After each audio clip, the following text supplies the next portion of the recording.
അതിശക്തമായ മഴ ഈ അടുത്ത കാലങ്ങളിലൊക്കെ പ്രകൃതി ദുരന്തത്തിൻ്റെ ഭാഗമായി ഉണ്ടാകാറുണ്ട്.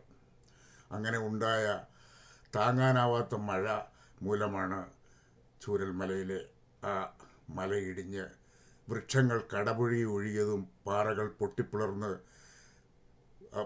താഴ്വാരത്തെ മുഴുവൻ വിഴുങ്ങിയതും.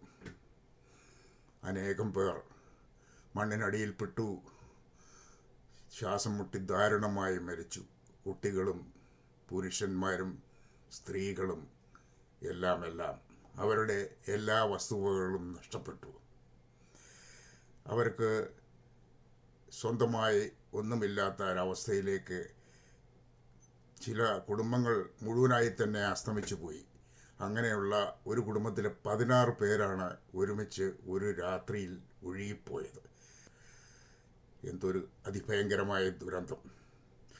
ഈ ദുരന്തത്തിൽ നമ്മുടെ സർക്കാരും പൊതുജനങ്ങളും നല്ല മനുഷ്യരും ഒക്കെ അവർക്ക് വേണ്ട ക്യാമ്പുകളും പാർപ്പിടങ്ങളും ഒക്കെ ഒരുക്കിയത് വളരെ ശ്ലാഘനീയം തന്നെ.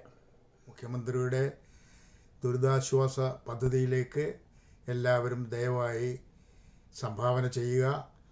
ആ സംഭാവന ചെയ്യുന്ന തുക 50 ലക്ഷമോ അല്ലെങ്കിൽ അതിലധികമായ ഒരു നിശ്ചിത സംഖ്യ അവർക്ക് വീട് വെക്കാനോ സ്ഥലം വാങ്ങിക്കാനോ ഒക്കെയുള്ള സൗകര്യത്തിന് മുഖ്യമന്ത്രിയുടെ ദുരിതാശ്വാസ നിധിയിൽ നിന്ന് സർക്കാരിൽ ഉത്തരവാദിത്തപ്പെട്ടവർ തന്നെ ഈ ആളുകളെ അർഹതപ്പെട്ടവരെ തിരഞ്ഞെടുത്ത് അപ്പോഴപ്പോൾ തന്നെ ഈ ദുരിതാശ്വാസ പദ്ധതിക്ക് ഉള്ള പണം കൊടുക്കുക. അവരവരുടെ കാര്യം നോക്കിക്കൊള്ളും. അതായിരിക്കും ഏറ്റവും ഉചിതമായ കാര്യം. അല്ലാതെ നമ്മളിത് ഇട്ട് താമസിപ്പിച്ചാൽ അവർക്ക് ഒന്നും കിട്ടത്തില്ല, അവർ വീണ്ടും ദുരിതത്തിലാകും.